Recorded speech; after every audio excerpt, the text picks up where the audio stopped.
ಮತ್ತೊಮ್ಮೆ ನನ್ನೆಲ್ಲ ಯೂಟ್ಯೂಬ್ ಸ್ನೇಹಿತರಿಗೆ ಸ್ವಾಗತ ಸ್ನೇಹಿತರೆ. ಬನ್ನಿ ಸ್ನೇಹಿತರೆ, ನಾವೀಗ ಇಲ್ಲಿನ ಈ ಮುರುಡೇಶ್ವರದ ಇತಿಹಾಸವನ್ನೆಲ್ಲ ತಿಳ್ಕೊಂಡು ಬರುವ. ಒಂದು ದಿನ ರಾವಣನ ತಾಯಿ ಕೈಕಸೆ ಮಣ್ಣಿನ ಲಿಂಗವನ್ನು ಮಾಡಿ ಶಿವನನ್ನು ಪ್ರಾರ್ಥಿಸ್ತಾ ಇರ್ತಾಳೆ. ಸಮುದ್ರ ರಾಜನು ಶಿವನ ಆಜ್ಞೆಯ ಮೇರೆಗೆ ಪ್ರಸಾದವಾಗಿ ಸ್ವೀಕರಿಸುತ್ತಾನೆ. ಸಮುದ್ರ ರಾಜ ಲಿಂಗವನ್ನು ಕೊಚ್ಚಿಕೊಂಡು ಹೋದ ಎಂದು ಮನನೊಂದುತ್ತಾಳೆ. ವಿಷಯವನ್ನು ತಿಳಿದ ರಾವಣ ಶಿವನ ಆತ್ಮಲಿಂಗ ತರುತ್ತೇನೆಂದು ಪ್ರಮಾಣ ಮಾಡುತ್ತಾನೆ. ನಂತರ ಆತ್ಮಲಿಂಗಕ್ಕಾಗಿ ಶಿವನಿಗಾಗಿ ತಪಸ್ಸನ್ನು ಮಾಡ್ತಾನೆ. ಆತ್ಮಲಿಂಗದ ವಿಷಯ ತಿಳಿದು ನಾರದ ಮುನಿಗಳು ವಿಷ್ಣುವಿನ ಹತ್ತಿರ ಹೋಗುತ್ತಾರೆ. ನಂತರ ರಾವಣನು ಶಿವನು ಪ್ರತ್ಯಕ್ಷವಾಗದಿದ್ದುದನ್ನು ನೋಡಿ ಇಡೀ ಕೈಲಾಸವನ್ನೇ ಗಡಗಡ ನಡುಗಿಸುತ್ತಾನೆ. ರಾವಣನ ಭಕ್ತಿಗೆ ಶಿವನು ಪ್ರತ್ಯಕ್ಷವಾಗುತ್ತಾನೆ. ಏನೂ ವರ ಬೇಕು ಕೇಳುವಷ್ಟರಲ್ಲಿ ನಾರದ ಮುನಿಗಳು ವಿಷ್ಣುವಿನ ಸಹಾಯದಿಂದ ರಾವಣನಲ್ಲಿ ಮಾಯಾದೇವಿ ಆವರಿಸುವಂತೆ ಮಾಡುತ್ತಾರೆ. ರಾವಣನು ಆತ್ಮಲಿಂಗದ ಬದಲು ಪಾರ್ವತಿಯನ್ನೇ ಕೇಳುತ್ತಾನೆ. ನಂತರ ಪಾರ್ವತಿ ದೇವಿಯನ್ನೇ ವರವಾಗಿ ಕಳಿಸಿಕೊಡುತ್ತಾನೆ. ರಾವಣ ಪಾರ್ವತಿ ದೇವಿಯನ್ನು ಲಂಕೆಗೆ ಕರೆದುಕೊಂಡು ಹೋಗುವಾಗ ನಾರದ ಮುನಿಗಳು ಎದುರು ಬಂದು, ಶಿವನು ನಿಜವಾದ ಪಾರ್ವತಿಯನ್ನು ನಿನ್ನೊಂದಿಗೆ ಕಳಿಸಿಲ್ಲ, ಪಾರ್ವತಿಯು ಪಾತಾಳ ಲೋಕದಲ್ಲಿದ್ದಾಳೆ ಎಂದು ಕಾಳಿಯ ರೂಪದಲ್ಲಿರುವ ಪಾರ್ವತಿಯನ್ನು ತೋರಿಸುತ್ತಾನೆ. ನಂತರ ಕಾಳಿಯ ರೂಪದಲ್ಲಿರುವ ಪಾರ್ವತಿಯನ್ನು ಅಲ್ಲಿ ಬಿಟ್ಟು ಪಾತಾಳ ಲೋಕಕ್ಕೆ ಹೋಗಿ ಮಾಯಾಸುರನ ಮಗಳಾದ ಮಂಡೋದರಿಯನ್ನು ಪಾರ್ವತಿ ಎಂದು ತಿಳಿದು ಮದುವೆಯಾಗುತ್ತಾನೆ.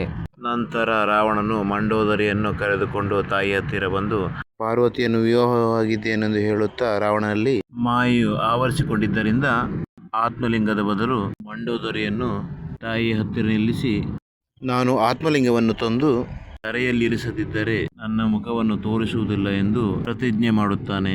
ಬಹುಕಾಲದವರೆಗೆ ತಪಸ್ಸು ಮಾಡುತ್ತಾ ಶಿವನು ಪ್ರತ್ಯಕ್ಷವಾಗದಿದ್ದನ್ನು ನೋಡಿ ರಾವಣನು ತನ್ನ ಒಂದೊಂದೇ ತಲೆಗಳನ್ನು ಕತ್ತರಿಸಿ ಅಗ್ನಿಕುಂಡಕ್ಕೆ ಸಮರ್ಪಣೆ ಮಾಡುತ್ತಾನೆ. ಹಾಗೆಯೇ 10ನೇ ತಲೆಯನ್ನು ಕತ್ತರಿಸುವಾಗ ಶಿವನು ಪ್ರತ್ಯಕ್ಷರಾಗಿ ರಾವಣನಿಗೆ ಅಭಯ ಕೋರಿದ ನಂತರ ಕತ್ತರಿಸಿದ 9 ತಲೆಗಳು ಸೇರಿ ದಶಗಂಟನಾಗಿ ನಿಲ್ಲುತ್ತಾನೆ.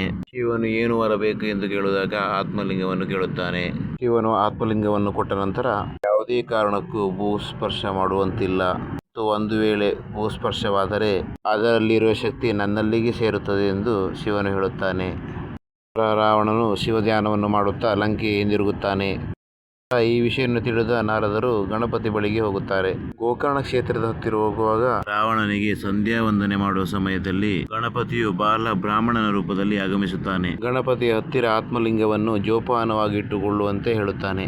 ರಾವಣ ಎಂದು 3 ಬಾರಿ ಕರೆಯುವಷ್ಟರಲ್ಲಿ ಬರಬೇಕು ಎಂದು ಷರತ್ತು ಹಾಕುತ್ತಾನೆ. ರಾವಣನು ಸಂಧ್ಯಾ ವಂದನೆ ಮಾಡಲು ಹೋದಾಗ ಗಣಪತಿ ಬುದ್ಧಿವಂತಿಕೆಯಿಂದ 2 ಬಾರಿ ಕರೆದು ರಾವಣ ಬರುವಷ್ಟರಲ್ಲಿ ರಾವಣ ಎಂದು 3 ಬಾರಿ ಕರೆದು ಆತ್ಮಲಿಂಗವನ್ನು ಭೂಮಿಯ ಮೇಲೆ ಇಡುತ್ತಾನೆ. ತನಗೆ ಆದ ಮೋಸದಿಂದ ಕೋಪಗೊಂಡು ಗಣೇಶನ ತಲೆಯ ಮೇಲೆ ಗುದ್ದುತ್ತಾನೆ. ಪ್ರಬಲವಾಗಿ ಆತ್ಮಲಿಂಗವನ್ನು ಅಗೆಯುವಾಗ 4 ಚೂರಾಗಿ ಸ್ಫೋಟವಾಗುತ್ತದೆ. ಗೋಕರ್ಣದಿಂದ ಆತ್ಮಲಿಂಗವು ಚೂರಾಗಿ ಛಿದ್ರವಾಗಿ ಬಿದ್ದಂಥ ಪವಿತ್ರ ಕ್ಷೇತ್ರವೇ ಸಜ್ಜೇಶ್ವರ, ಧಾರೇಶ್ವರ, ಗುಣವಂತೇಶ್ವರ ಮತ್ತು ಮುರುಡೇಶ್ವರ.